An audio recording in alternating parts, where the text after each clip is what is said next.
And welcome to the 1% Club. We are glad you are here and it's good to see you. Yes, I broke my glasses. Yes, these are my emergency backup glasses. I don't love them, but hey, I can see you guys. So we'll get going. How's everyone doing, man? I just got back from Atlanta. I left on Saturday after a 12-hour delay because it was too cold to fly.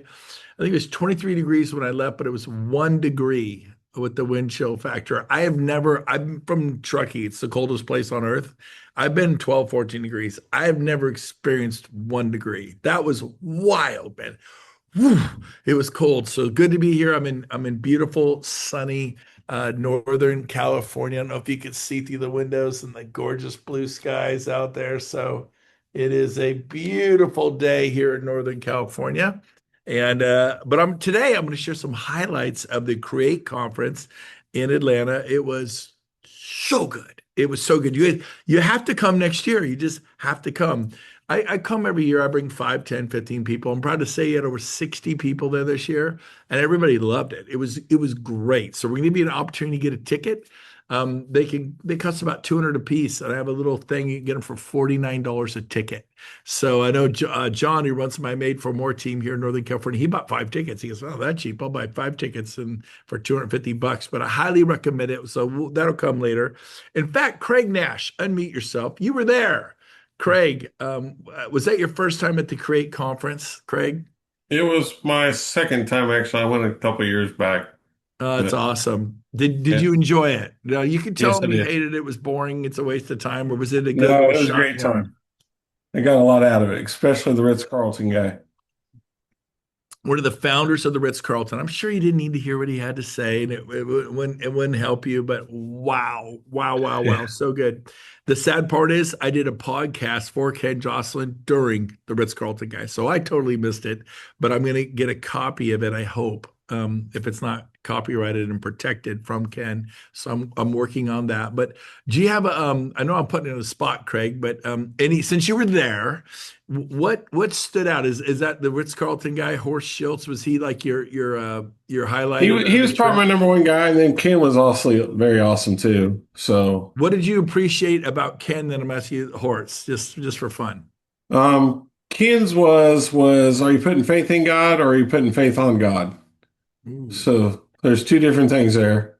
Uh-huh. And the Explain Ritz-Carlton that. guy Explain was. that. What's the difference between faith in God and faith on God? What do you mean by Well, that? faith on God's where you're actually putting everything on the back of Jesus and letting Jesus do it. It's not your responsibility to grow your business. It is God's responsibility to grow your business. You are just to obey God. Hmm. Very So interesting. those are big things to me. All right, this is Um, a Christian entrepreneurs conference, so if that weirds anybody out, don't go. But we loved it. There's lots of people yeah, there who aren't Christians, and yeah. the information was powerful regardless. But okay, and what do you think of our Ritz-Carlton founder, The Horst Ritz-Carlton Schultz? guy, man, his whole mantra was don't come to work here. You come here tomorrow to create an experience of excellence that affects everybody. Wow. So don't just go to work, come to work to create an experience of excellence. So blow people's minds. And I think in real Yep. estate, the crossover, I know I didn't hear it, but just from hearing what you just said is you're not just it's not just your buyer, your seller, this and that. It's like, what can you do to Ritz-Carlton's famous for under promising and over delivering. And case in point, um, we needed a microwave oven for something. I don't remember why.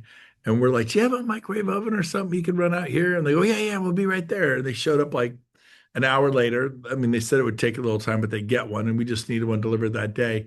And it was in a box. They went down and bought one at the store, and we had to like open it, take out the styrofoam, shiny new microwave oven. And we're like, we were blown away. But that's over the top service. And so I think if we could deliver that to our buyers and sellers, and even the agents you sponsor in EXP, not just, oh, I've got Bob, I've got Jill, I've got Tammy, I've got Bart, but how could you blow them away and go above and beyond? So, and by the way, there is a real estate company in Sacramento called Above and Beyond Real Estate. I love the name. I think that's a good mantra for all of us. Above and beyond. Let's be above and beyond people. So good. Okay, so what I want to do, and I'm sorry to pick on you, Craig, but I saw you and I knew you were there. By the way, how many people you have in your group, Craig? You have 10 people, 20 people in the organization? How big is I your got organization? 14 people in my organization. 14. Awesome. Yeah, I knew it was between 10 and 20 there. Awesome. Great. And you're from what part of the country? Greenville, South Carolina. Greenville, that's right. Greenville. Love me some Greenville, South Carolina. It's beautiful. So, what I want to do real quick before we launch in today, I'm going to share some cool stories and highlights. Is I want to hear from you guys. What are you seeing in the market nationwide? You guys are from all over the country. What are you seeing? Are you seeing kind of a little uptick, or some of the listings you had now getting offers that were sitting there and languishing? I know what I feel, but I don't want to. I want to hear from you guys, then I'll share what I'm seeing nationwide. But go down here to the bottom and hit react and touch that, and then hit raise your hand. So I want to see some hands raised, just like I put mine up and Stacy did. So please raise your hand. Do not be shy. Tell us what's happening in your market, wherever you are. It's interesting. So I need some more people. Come on, you guys are being Jared. Come on, man. You do it. I want to hear from you guys. But I want to hear from you. So Stacy, you could unmute yourself. Where are you from? What city? What state? Where are you from? Hey, so I am in the Hardyville, South Carolina area. So I do Bluffton, Hilton Head, Savannah, Georgia.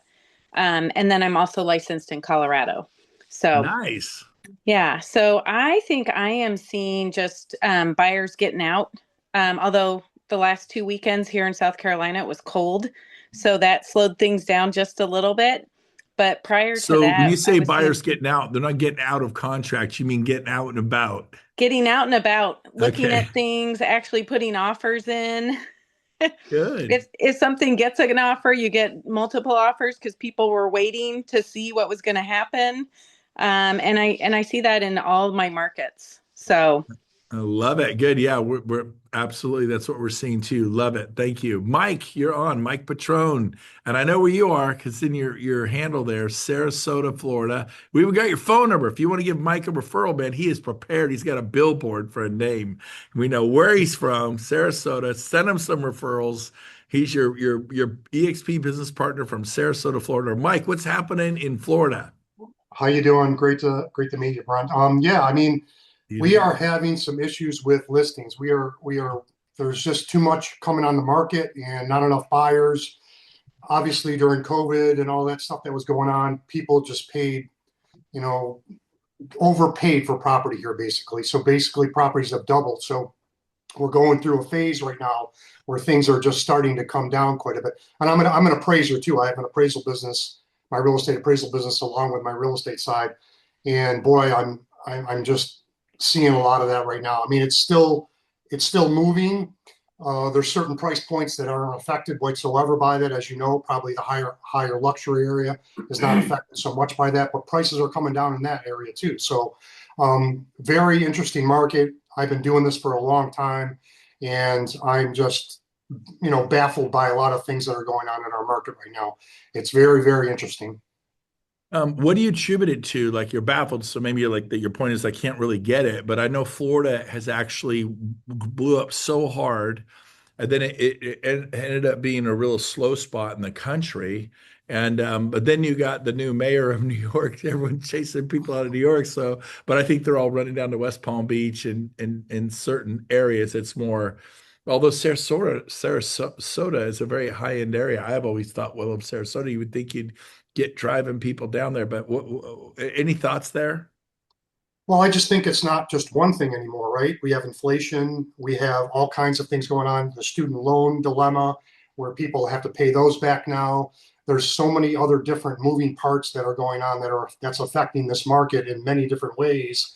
And they're trying to adjust to it in some way by obviously the new Fed chair came on, so that may help a little bit when they bring the rates down slightly.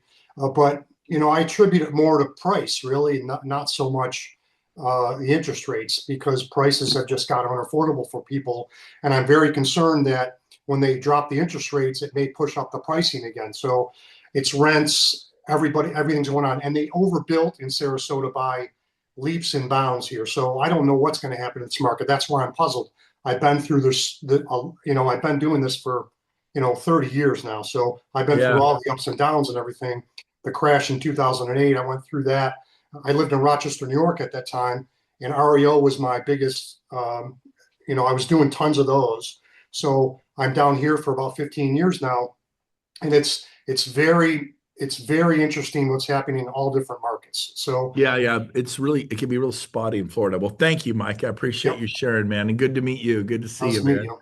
By the way, when I was a young man, 19, they said, do your vision board and your dream home, travel, car. What excites you about life?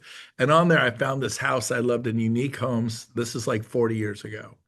And literally 40 years ago. And that home was in Sarasota, Florida. I was like, I just fell in love with it. So interesting. I didn't know anything about Sarasota, but I go, that's my kind of city. Okay, John Pasillo. How did I say your name right? How do you say your name? Facilio, yeah. We met once. Cilio, good to meet you, John. You're from Indiana, is that it? Yeah, Indianapolis area, north side of Indianapolis, Carmel. We call it Carmel Nice. What's now. happening out there? All right, so we're pretty good, pretty good. We're slow and steady here in Indiana. We don't have it at coast like you So guys do. you didn't drop hard, you didn't go hard, you just kind of Yeah, steady yeah, at it. we're slow and steady, but I can tell you it's almost refreshing to go into a property and not run into like five different buyers and five different agents at So you once. like it a little quieter. John likes it a little. I love the crazy. I love seeing 30 people in there, man. I have a whole reason why I like to do that because that means I'm going to get the deal every time. But Yeah. that's cool. Well, thank you, John. Appreciate you sharing that. You bet. And I've been doing this 25 years, and last year was a great year. And from our inventory level, in most of the area where I work, we've got Sorry. 916 active and 533 Hold on one pending, second. Yeah. and about a month and a half, 2 months of inventory, which is all across the board. Okay. Awesome. Good. Awesome. Thank you, John. Appreciate the feedback. Real quick before I go to Jared, I asked Gail to jump out of her car real quick and call me. Gail's down in Florida. Gail, tell us what is happening in Florida. Where are you? What part of Florida? And tell us what you're experiencing in Florida. Oh my gosh, I'm loving it. I think our market's like great. We're like El Dorado Hills. So I'm in St. John's in St. John's County and near St. Augustine, about 30 minutes from the beach. As a matter of fact, I got buyers in the car right now. Oh my Say God. hello. So, That's funny. and I'm at a Toll Brothers community right behind me. And Nice. I'm telling you, it's the thing that I love about this area, because when you're in an area with a great school district, with the top three in the state, just like El Dorado Hills or Granite Bay or Rockland, people are sick and tired of waiting right now, right? They're like ready to go. And I've had more loan approvals, with people getting approved. I just negotiated another deal. Luckily, these people found me on YouTube, so they love me, right? So I can talk in front of them. But, I'm negotiating deals. Like I said, I have a very, very strong pipeline going into February. It's like every week I'm closing How much something. business did you do last year? I know you spent half the year at the hospital with your mom, but what'd you do dollar-wise last year? 45 million. Okay. And what do you hope to do this year? I'm hoping to hit 60. That's my 60 goal. million. Like You 60 and million. what, 30 agents? How many agents you got? No, hell no. Brent, I have like 3 buyers agents and 1 co-listing agent. That's it. All right. I'm All lean and right. So mean. how many Lean and mean. listings do you have hit in the market? This month? 17. I just put 17. on 7, and I've got another another 10. Don't give me anxiety. Coming on. Okay, So, last thing. yeah. What do you see this market doing? Or you see it picking up? You feeling a uptick? Is it the same? Or you feeling an Oh, uptick or down? no. 100% there's an uptick. 100%. And when people are flying in, right now, because we've had this freeze, that's why I'm wearing flannel in Florida, which is crazy. I absolutely, it just depends. Like if you're in an area with bad school district It's or, spotty in Florida. Yeah. yeah, I'm in a great area. I'm in a bubble. I actually met 4 families from El Dorado Hills, at different builders and stuff. So, if you're aggressive and you're out there and you're marketing, your business is going to be great. If you're sitting there waiting for the phone to ring, well, go get a job, because it's really plain and simple. Go do it. Gail, So, love you. Thanks for jumping out of your car and do this while you're showing property or not. I didn't know you had yeah, clients with you. I go, it's Gail, tell us okay. what's happening in Florida. And then you weren't here and Mike was on. Thank you, Mike. You were awesome. And Florida's spotty. It's spotty. Like I own property in Gainesville, paid cash Oh, for it. We can't sell that thing. I could throw it in the ocean and it was like, it's dead. So it just depends upon where you are. right. Jared, thank you, Gail. Exactly. All right. You're Thank you. welcome. Bye, guys. Bye.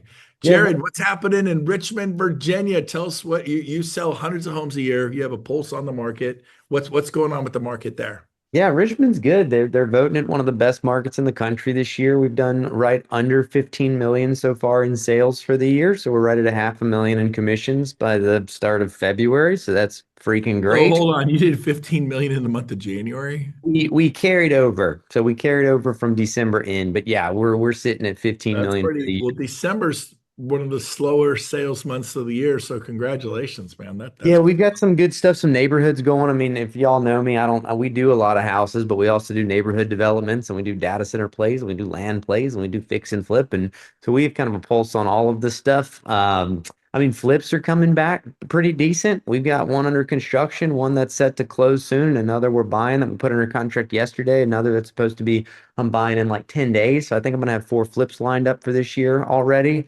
So that's good. I mean, we have a sheet of ice on everything right now. If you look out our window, it's all white. I don't know if you can see that. And so yeah, right now the problem is just weather. The yeah. reality is like a lot of driveways aren't cleared. They just people can't get into houses. But we're getting 40s, 50s weather now coming back. So I think the reality is that within the week it'll open up. We've had I think 6 people just from internet leads go to our lender in the last like 3 or 4 days. So internet leads are a slow burn. So to have 5, 6 new leads coming in off of that stuff, I mean, it's just showing people are tired of waiting. They're tired of whatever. The rates are coming back down. We're doing, I think 5.6 right now is where our rate is for most people if they're just normal people. So I mean, I think 5.6, mid five, that's great. I don't see what people want. Get going. So one thing before I go to Mark, and then I'm going to launch on what I had to share.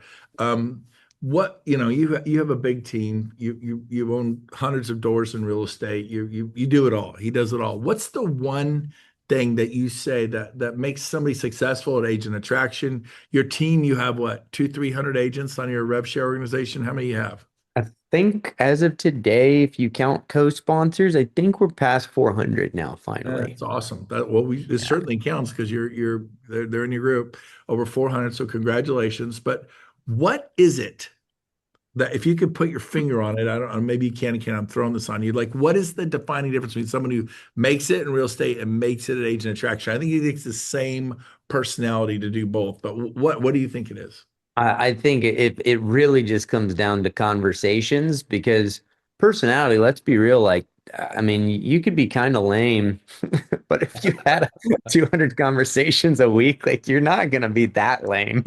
So like No, you the find the reality is people like that are kind of lame like you. I kind of like that guy. He's well, mellow. yeah, that's exactly right. I made a comment that was very questionable, and I don't say it to repeat it, but I was like, you can just be like a bigot online, and there's going to be somebody that's like, you know what, I agree, right? Like the reality is Yeah. like you shouldn't be, but like the reality is you could be like the worst person in the world, and if you had 200 conversations a week, you'll also find awful people to do business with.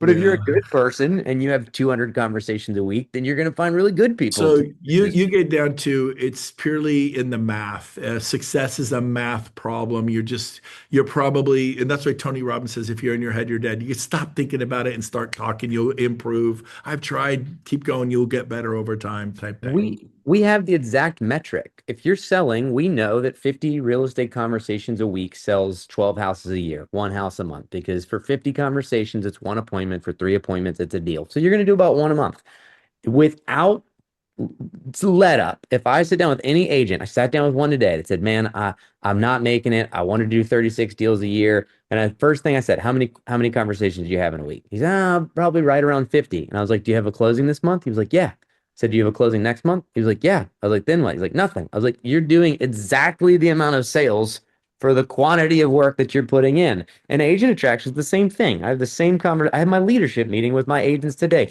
Brent, I talked to you about this. Here's my board. There's all of Come my on. agent circles and all of that stuff, right? Here's my other board over here, right?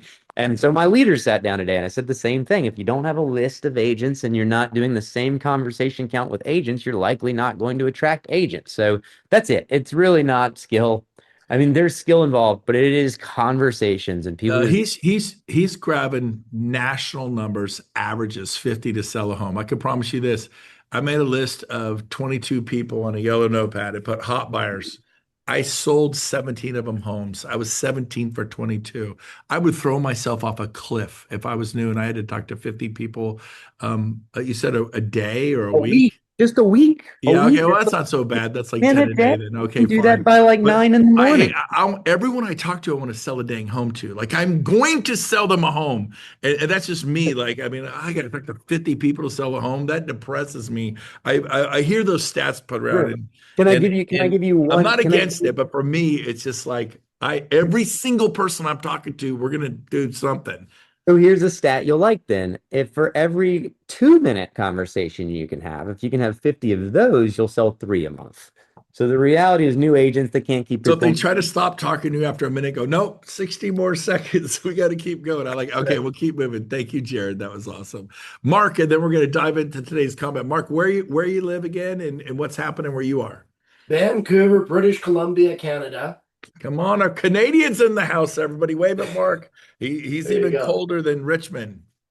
So we've had a declining market for about 4 years now, and but what's interesting, what I find is I've had to increase my vibration, and to do that, I got to be excited. I got to get. I mean, you've inspired me to be excited, Brent, because the way your vibration is, and so I listen to Napoleon Hill an hour and a half a day. Um, And what I find is when we list a property, we're not holding for offers anymore. And I'm finding there's a lot of agents that are snoozing. They've been beaten down in this market. They're operating at a low frequency. And so we're selling, it's the best time to sell real estate right now. It's the best time to sell real estate because Love it. there's no competition. So here's the deal. You sell on the way up, you sell here, and you sell on the way down. On the way up, you sell on the way down, or you die. Your choice. So you could go, man, somebody's buying something today. You could get really focused, increase your energy. Tony Robbins says the real key is your energy. How's your energy? He called it vibration. How was your energy? How are you showing up? I'm not feeling it. Have another cup of coffee. You know, what do they call that? Self-medicate. I don't know. Go run around the block, run around your building, do some push-ups. Tony Robbins says, make your move, make your move. And he's like, come on, let's go. And then you gotta wake up your body, wake up your life. Let's go. And so, Mark, I am with you. I love that because whatever you're doing, if it ain't working, snap out of it and try it different. Turn up the energy and do what you got to do, but you can't fake authenticity, and people will resonate with you. Trust me, there's lots of people who do not like my energy and I'm too much for them. Engineers and scientists, and they don't like it. And I'm okay with that. I don't enjoy working with them. I'm good. Right. And so, maybe you'd like to drink Budweiser and you drive Jeeps and four-wheel drives and you wear jeans and plaid shirts. Awesome. And you'll probably enjoy working with those kind of people. So don't put on a suit and tie and a suit and try to get those people that are walk around so stiff like their underwear's been starched. You got to find your tribe. You got to find your people, baby. And so, Mark, thank you. You brought it from Canada. I appreciate you, man. By the way, what's the temperature in Vancouver today? It's not too bad, is it? No, it's like, well, we go by Celsius, so it's like probably about 10 degrees above zero. So that would be what, 50 degrees? Oh, 50 degrees. That's nothing. You're just like, No, I mean, yeah, you don't need a winter jacket. yeah. Except it's not good for the mountains. I do a lot of skiing and we're not getting a lot of snow right now. Yeah, yeah, yeah. Well, that's going to change. Okay, so what we're going to do is we're going to switch gears and I'm going to share with you my coolest story I got from the Create conference. And it's a good one. Craig was there. So, Craig, sorry for the repeat, but you can see if I do it justice. So, this really inspired me. What you're about to hear hopefully will inspire you to go next level. And it was a pastor shared it. It was really cool. And he was a college star in high school, went off to college to play football, star in college. We're talking the number one star. And he ended up going to the NFL and he was basically a mega superstar. And I remember he went to this college, Columbine, where everyone's going out for I don't know exactly what the story is, but he says everyone's there because the Tennessee players would come in. He was cocky. He was so good. He was a mega star. He's like, oh, those guys, I eat those guys for lunch. And Ohio Cornhuskers show up, college football. He's like, oh, those guys, I can eat them for breakfast. And then there's Alabama Roll Tide. He's like, man, I will destroy it. I could eat them like a snack on them, like some grapes. And he goes, and because he had this intensity, he would get to the gym early. He'd stay late. He outworked everybody, and he was a star. He goes, but all of a sudden, here came the boys from FSU, Florida State University. He goes, they were different. They showed up with gold teeth, not for looks. Their teeth had all been smashed out. They had teardrop tattoos. They were tatted up all over the neck. He goes, this was the roughest looking crowd he'd ever seen. And he instantly, and they walked in and they came in with some swagger and they just came in and he's like, it got his full attention. Like they were vibrating, Mark, at that energy. He was like, what the heck? And he goes, he was like, And so at practice, man, they were going full tilt boogie. They're just like boom. And he's like, whoa, whoa, these guys are serious. And there was one guy in particular who was really serious and it bugged him. He never met anybody who was actually more serious than he is. You know, he knew he was more serious because he always was the first in the gym. He'd get there, this guy was in the gym. He was there earlier than him. That had never happened. And when he'd leave, the guy would stay, and he'd stay late, and the guy would still be there. And he probably went up to him and said, "What's the deal, man?" And he goes, "What?" He goes, "Why are you so serious?" Because he liked being the leader, and he found someone who was more serious about his future.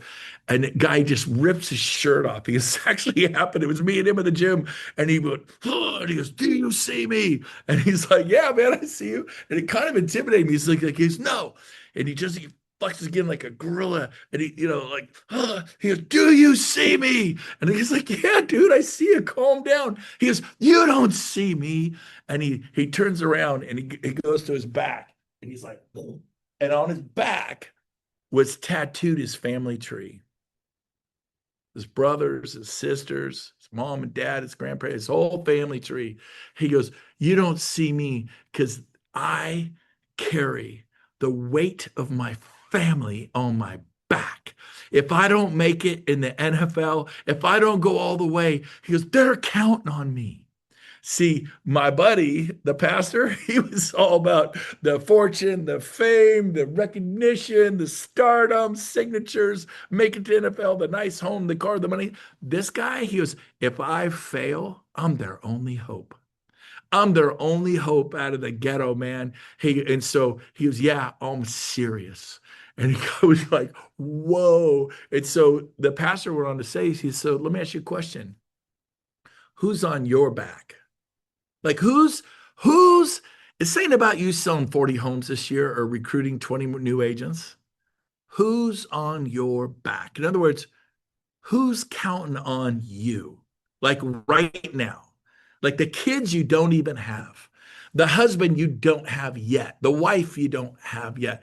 Your future self is counting on you to step up in a way you've never stepped up before. He goes, "Who's counting on you? Who's on your back?" And he goes, "I have another question for you. Whose back are you on? Who's carrying you?" "Oh no, I got it all. I'm doing it all myself." He goes, "That was him." But it's actually good to have someone to have your back. So whose back are you on? In other words, who has your back? Who's putting wind in your sails?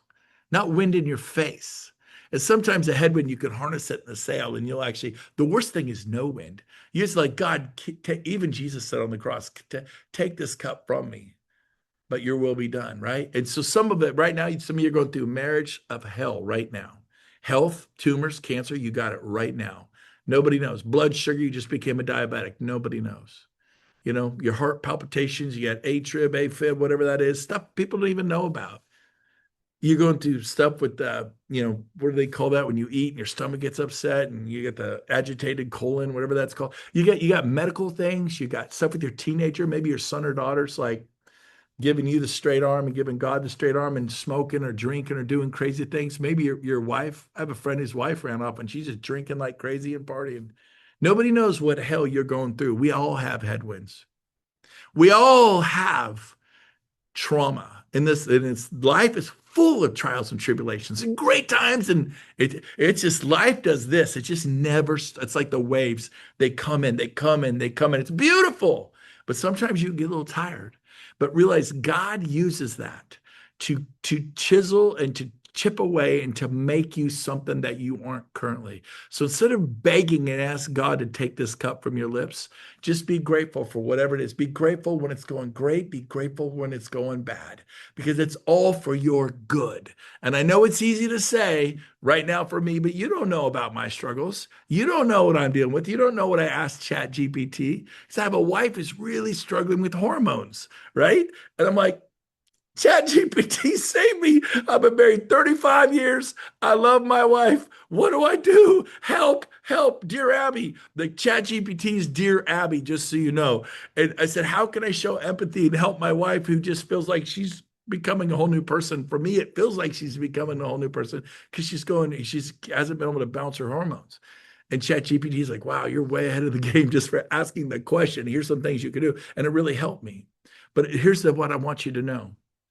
Whose back are you on? And there's a great, amazing picture of a beach scene and a set of footprints.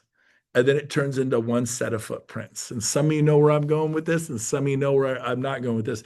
And it's a story of a man. He's talking about his life, and he's talking to God. He says, God, he finally gets to heaven. He says, God, I look back on my life, and I see you were right there with me. There we are walking side by side on the beach. You see the two sides. And then when trauma hits, the death of a child, the death of a parent, fired from a job, bankruptcy, foreclosure, whatever it is, man, anxiety, depression, migraine headaches that won't go away. Your best friend was killed in a car, stuff. Life happens. When those things happen, there was only one set of footprints. When I needed you most, why did you forsake me? Why did you leave me? When I needed, I noticed during those times, there was one set of footprints. He's what gives, explain to me. And then, of course, if you've ever read Footprints, it says, my son, my precious child, my daughter, my precious child. It was then that I carried you. Oh my gosh. Woo. Whose back are you on? I can tell you whose back I'm on. And I give the Lord the credit for my life. But how about you? Are you just a lone wolf? Are you going all alone? Are you giving God the straight arm? God does not get his jollies by torturing you. He loves you. He wants good things for your life. But you know what? He's allowing things to happen. And if something really crummy happened, he didn't like orchestrate that. But this is your chance to respond well and do something amazing with your life. And America loves the whole, rising from the ashes, the Seabiscuit. Why was the movie Seabiscuit so important? Because that horse was considered, they almost shot the horse and they got it healthy again. They went on to win the Triple Crown. And that story, the real story of Seabiscuit, the different, America loves the phoenix rising from the ashes. You know why? It's called street credibility. It's called I've been there too. I know what it's like to be separated from my wife. I say 10 months. My wife called me on that day. She said, it was 8 months. I go, no, it was 10. And we counted. She was right. It was 8 months. But it felt like 10 years, but I've been there too. And I have, so you can relate with people. And so here's your chance to show empathy and love to the world. And it's okay. This too shall pass. It never comes to stay. It always, your whole life. And some of you are going through it right now so bad. Listen to me. This too shall pass. It's going to get better. There's a light at the end of the tunnel. It's not a freight train. And like the whole country western songs, when you're going through hell, just don't stay there. Keep going. Keep going. You're going to get through this moment, and it's going to be awesome. So I wanted to share that. And another highlight, I hope that was for whoever that was for. By the way, Cleve, if you're here, raise your hand. He may not be here for 5 more minutes, but Cleve, if you are here, I want you to raise your hand and so I can see you. But I'm going to share this. Another huge point of the Create Conference, one of the speakers said was, we build humans. And then the business grows. So are you investing in your people? Your professional results will never outgrow your personal development. That's why I go to Create. That's why I go to 10X. That's why I go to John Maxwell events. That's why I go to Tony Robbins events. That's why I go to Dale Carnegie courses. That's why I'm constantly going. I go to stuff every month. How about you? I'm investing in me. Are you investing in you? Are you investing in you? And so keep the fight. That's right, Richard. Come on, baby. Keep the fight. Keep going. Keena, you got this. Rob Rask, come on, baby. And so here's the deal. Keep investing in you. Keep listening to the podcast when you're walking. Keep watching the YouTube stuff that's good, right? And invest in you. So build up, invest in other people. What are you doing to invest in your team?